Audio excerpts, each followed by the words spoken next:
पसिना बगाउने काम गरिस् है? आमा यसो गएर खेत जोत्नै पर्यो, परिवार पाल्नै पर्यो। हुन त तैँले नगरेर कसले गर्छ? छोरो त मैले भगवानै पाएँ हो नि। हो नि आमा, घाँस दाउरा हलो जोत्ने त हाम्रो काम नै त हो।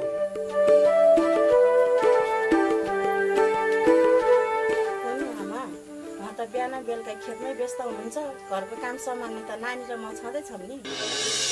हो नि आमा, मैले त ठिकै गर्छु नि। घरको काम म गर्छु, खेतबारीको काम दाइ भाउजूले गरिहाल्नुहुन्छ नि। अरे कृष्ण, हजुर आमा। त पनि बिहानै उठिस है? बिहानै उठ्यो। त पनि अब दाजु जस्तै जिम्मेवारी बन्छस् भन्ने आशा छ मलाई। हजुर आमा, मैले पनि सोचिरहेको छु। काम र पढाइ मिलाउनु खोजिरहेको छु।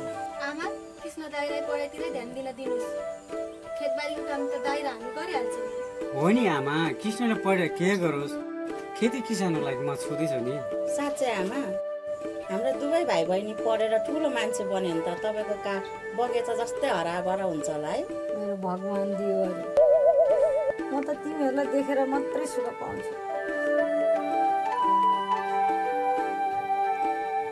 गोपी, त मेरो गर्व होस्। सीता, त मेरो छाया होस्। कृष्ण, त मेरो आशा होस्। आमा, दाइको आशा ठुलो छ नि। अब हामी कृष्ण दाइलाई बिहान ढिलो ढिलो उठ्न दिँदैनौँ नि। हो नि, खेत जोत्नु नपर्यो भने किताब त जोत्नु पर्यो नि।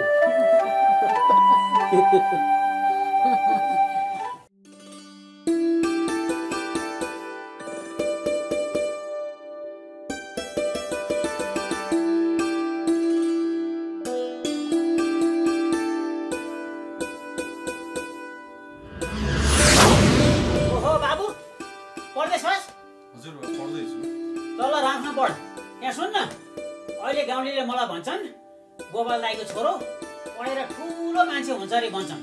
त्यो सुन्दा त तेरो मुटु नै भरिन्छ बाबु। ल राम्रोसँग पढ है। हस् बस, तर पढ्दैछु, यो सब्जेक्ट अलिक गाह्रो रहेछ। गाह्रो त भइहाल्छ नि बाबु। अब गाउँलेको जिम्मा मैले नि, अब पढेको जिम्मा त तेरो हो नि बाबु।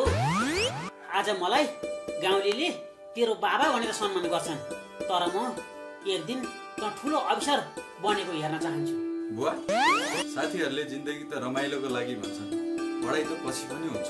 सुन बाबु, रमाइलो त क्षणिक भरको लागि मात्र हो, तर शिक्षा भने जीवनभर टिक्छ। गाउँले त मलाई जिम्मा दिएको छ बाबु, तर मेरो लागि ठुलो जिम्मेवारी भनेको तँ होस्। तँलाई मैले खेती पाखोमा पसिना बोगा भनेको होइन बाबु। तँ त पढेर ठुलो मान्छे हुनु, ठुल्ठुला किताब पढ्नु, ठुल्ठुलो मान प्रतिष्ठा पाउलस् भनेर तँलाई मैले पढाइरहेको छु बाबु। बुझिस् तैँले? ठिक छ बुवा, म प्रयास गर्छु। त्यही त चाहिएको छोरा मलाई। जब गाउँले भेला हुन्छन् तब म गर्व साथ भन्न सकौँ यो मेरो छोरो गाउँको भविष्य होस् भनेर। कसरा राम्रोसँग पढ, म एकछिन घुमेर आउँछु है।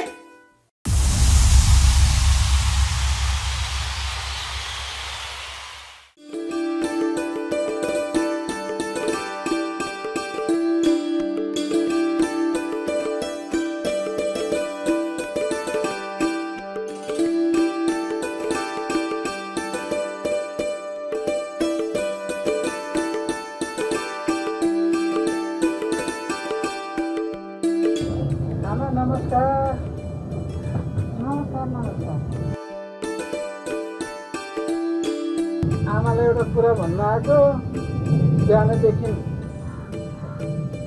खेतमा गएको, खेतमा गएर आएको, बेलुका केही पनि थाहा छैन, खाली पेट थियो, केही छ कि भनेर चाहिँ आमालाई यसो भन्न आएको। बुझिन नि के भन्न खोजेको, अलिक प्रश्नसँग भन्न। भोक लागेको थियो, यसो खान पाइन्छ कि भनेर आमालाई भन्न आमा त। घरमा पनि त्यति सजिलो छैन, मिहिनेतको कमाइ हो, फेरि छोराहरू पाल्न पर्छ। अगाडि यस्तो भयो माने, अर्कोचोटि आऊ पसलबाट ल्याएर भनिदिउँला है।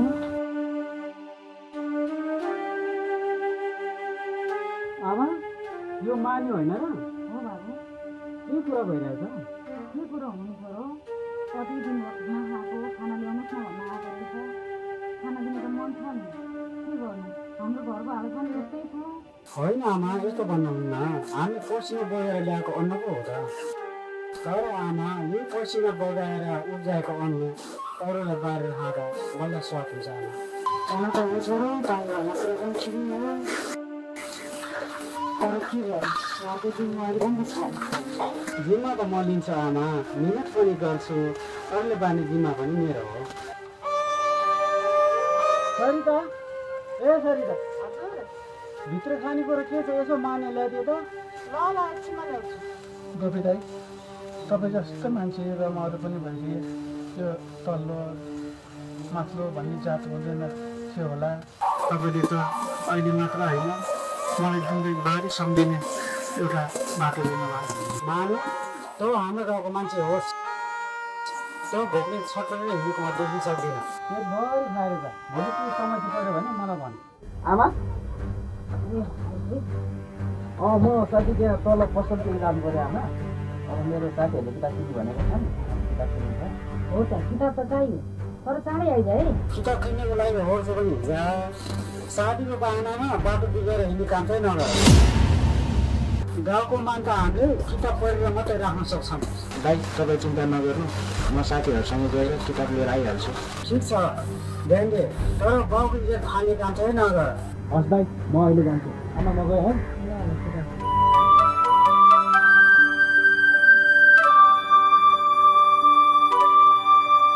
लैजाऊ, घरमा पनि बालबच्चा छ, बालबच्चालाई नै खुवाऊ। गोपी दाइ, तपाईँको परिवारलाई भगवान्ले सधैँ रक्षा गरौँ। म लाग्यो है।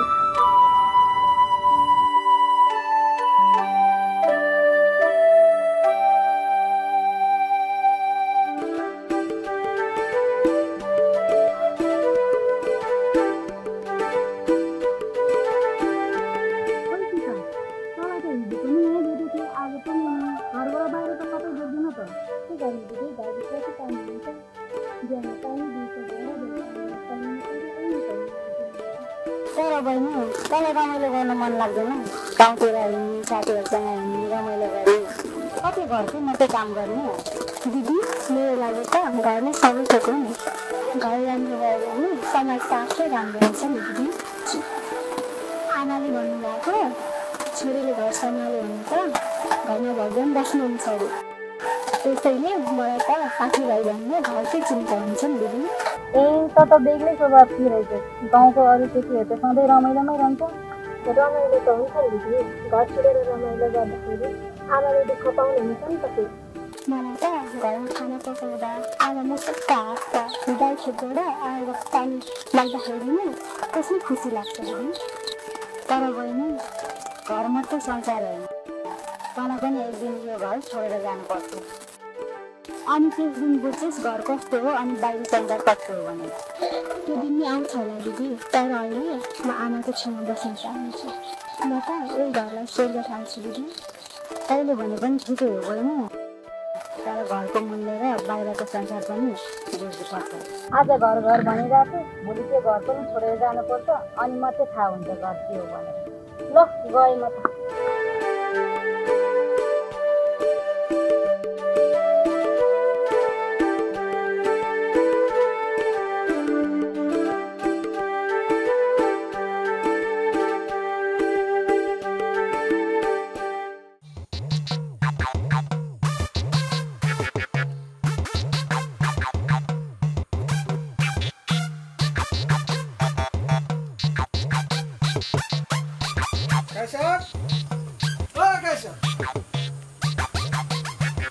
ए माने, नमस्कार नमस्कार नमस्कार।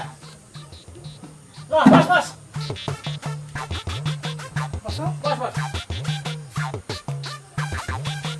अनि माने, तैँले अघिल्लोचोटि यो कोदालीमा चाहिँ पानी हालेको राम्रोसँग भएन, धार निस्केर छ। तर यसपालि राम्रोसँग धार लगाएर लिएर आनी, ताकि मलाई खेती गर्न सजिलो होस्। ल भइहाल्छ नि सर। मेरो हिम्मत चल्न थालेपछि त फलाम पनि नाच्छ फेरि। ल ल के गर्नुपर्छ बर, तँरो धार चाहिँ राम्रो हुनु पर्यो नि फेरि। गाई छ यसपालि धार लगाउँदाखेरि एक बोटको जाँड खान पाएदैन, हातमा छिटो त चल्छ कि। अनि धार पनि अलि राम्रो लाग्थ्यो कि फेरि के कुरा पहिला पनि जाँड खाएर कोदालीको धार सिकाइदिए यसबाट पनि तँ जाँडो कुरा गर्छस् पहिला कामको कुरा गर त्यसपछि अनि जाँडको कुरा गर बुझिस् काहीँ सायद पनि के कुरा गर्नुहुन्छ एक गिलास पाएँ भने त यो कोदालीको धार त म छुरा जस्तो बनाइदिन्छु छुरा जस्तो काम नगरी रक्सीमा रमाउने बानी नगरे मानी पहिला काम पुरा गर अनि तेरो पेट भर्ने काम म गर्छु बुझिस् काहीँ सायद पनि के कुरा गर्नुहुन्छ अब आइहाल्यो अब एक गिलास जति खान पाएदेखि घाँटीलाई पनि शान्ति मिल्छ कि तँ कहिल्यै नसुध्रिने भइस् मानी तँ त खारै मरि भइस् अब आइहालिस् ल म भित्र गरेर ल्याउँछु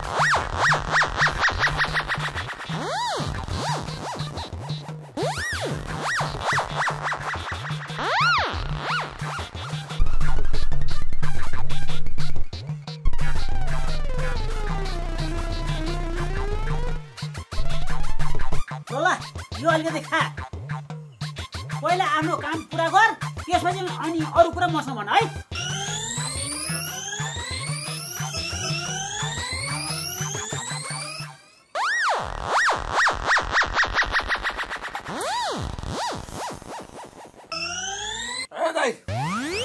अब यो कोदालोको धारले खेत मात्र होइन अब त यसले त खेतमा गएर ढुङ्गासम्म दुई फर्केर बनाउँछ बुझ्यौ मैले लगाएको यो कोदालीको धार देखेर गोरुले समेत मलाई यस्तो मन्त्र उठाएर सलाम गर्छ होइन अहिले यो फुर्ती सुर्ती सुन्ने बेला मेरो छैन बरु कोदाली बनाएर भोलि बिहान ल्याइदिए बुझिस् भोलिको झन्झट किन यो कोदाली त म अहिले बनाइदिन्छु अहिले ठाउँको ठाउँ बनाएर म तपाईँलाई दिन्छु यत्रो शक्ति भएको मान्छेलाई रोक्ने कसको तागत छ माने हो माने माने हो म ठिक छ जा आफ्नो घरमा जा मलाई त अरू काम पनि गर्नु छ ल माने यहाँ सुन त्यो गाउँमा पार्टी चलिरहेको छ तँलाई त्यहाँ गाउँमा गाउँलेहरूले खोज्दैछन् रे अब तँ गएर त्यो पार्टीमा रमाउँदै गर बरु यो कोदालीको धार लाएर राखिराख म भोलि लिन आउँछु ल तँ गइहाल हो र भने काहीँ अब यो मानेलाई पनि गाउँले खोज्न थाले है अब भोलि कोदाली लिन आउनु अहिले पछि लागे त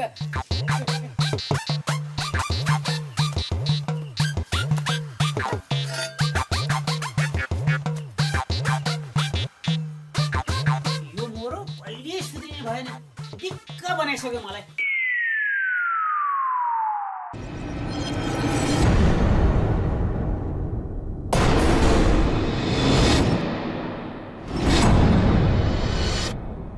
आइज बोलेको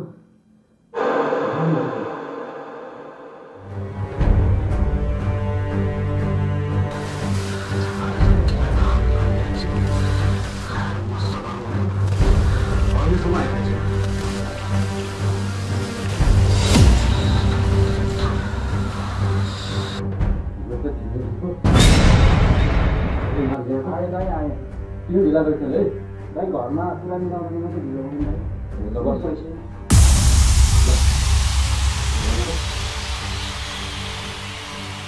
त्यसले आज हामी दुईजना मिलेर मस्त गर्नुपर्छ आजको माल एकदम धडा छ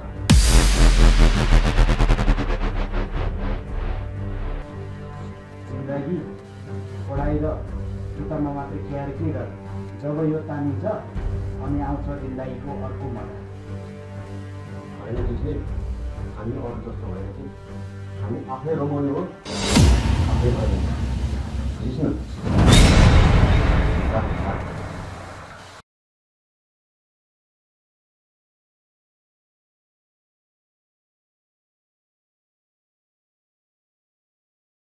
आमा म एकछिन साथीहरू भेटेर आउँछु है बेला न पुगेला किन जानु पर्यो बाहिर रुका भित्र बसेर पढ्ने ए आमा कति पढ भन्नुभएको एकछिन साथीहरूसँग गएर फ्रेस भएर आउँछु तँलाई जतिखेर पनि फ्रेस हुनुपर्ने रुका भित्र गएर बसेर पढ्ने ए आमा चिप्लाएर बस्नु न म एकछिन गएर आइहाल्छु के ल तँलाई जति भने पनि नलाग्ने कुन दिन तेरा साथीहरूले बिगार्छन् अनि थाहा पाउँदछ त्यस्तो ए आमा धेरै नकराउनु म एकछिन गएर आउँछु ए एउटा भएको छोरो करायो भने नहुने बिग्रियो भने तनाव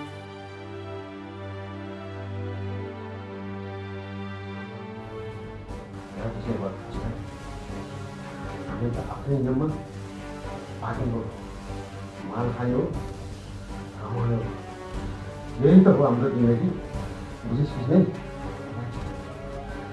भने तिमीले कति बेरलाई छिटो बनाउन ए आर्टिस्टमा आइपिस र तान्नु पर्छ आज त खाने हो रमाउने हो के छ तेरो विचार नै यार आज मलाई केही खानै मन छैन भने तँलाई के भयो आज एकासी यस्तो भनेर कहाँ हुन्छ यो तानेपछि जिन्दगीको टेन्सन टुल जान्छ यो पढ्दा दिमाग खियाउँदा पुरै बोर भइसक्यो एकचोटि यो तानेर त हेर ठिक भने खाएपछि संसार बुझ्छ बुझिस् आलिस एकचोटि खाँदा हेर त खान्ला आशिष खा यार खाला आज म खान्न दिन्न आज मलाई खानै मन छैन खाना खाला खाना खाए आफै तर यस्तो स्वाद जिन्दगी पनि खान पाउँदैन एकचोटि तानेर मात्र हेर्छ त्यही मजा आउँछ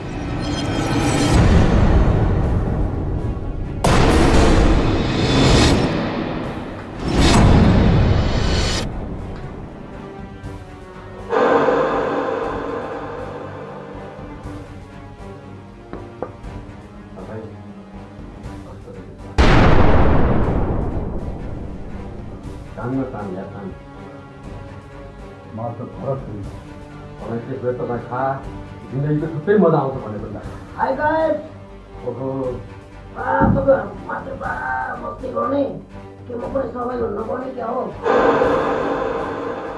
फोटो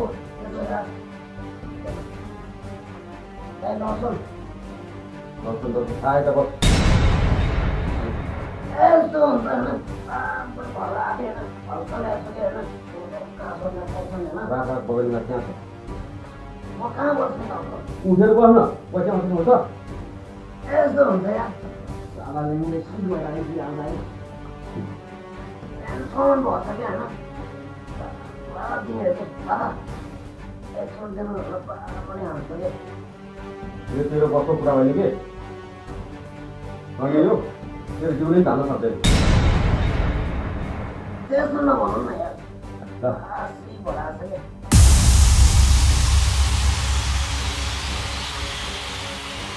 हो नि तेरो बसको कुरा होइन ल्याङ्गे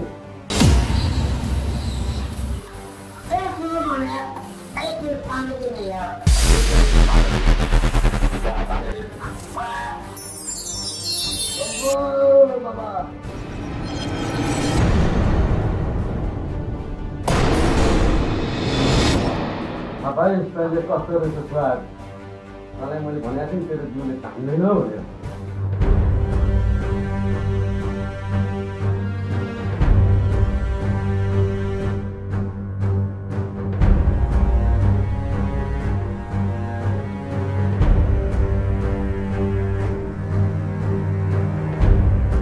गइस त गइस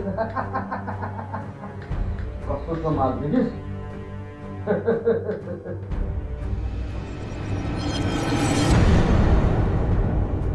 ल बस खायो यो हो नि त जिन्दगी कसलाई चाहिन्छ पढाइ जिम्मेवारी यो आइसकेपछि सबको सपना पुरा हुन्छ चिज बन्यो चिज चिज बन्यो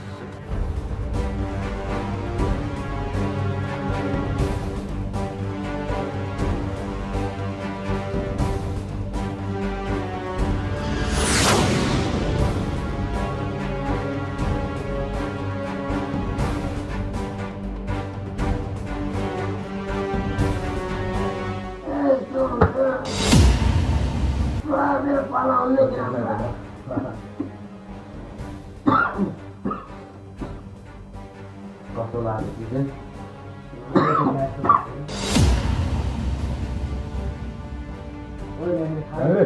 राखा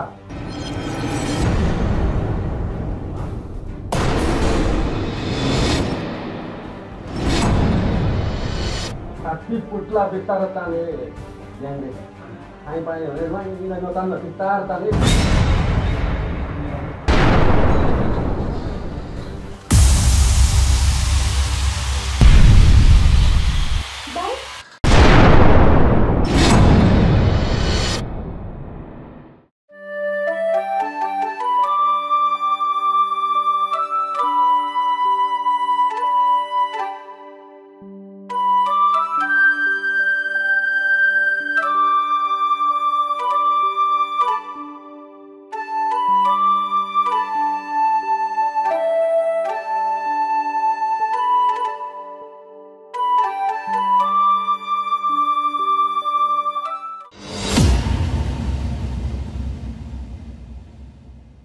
नमस्कार, म कलाकार निशा बानिया।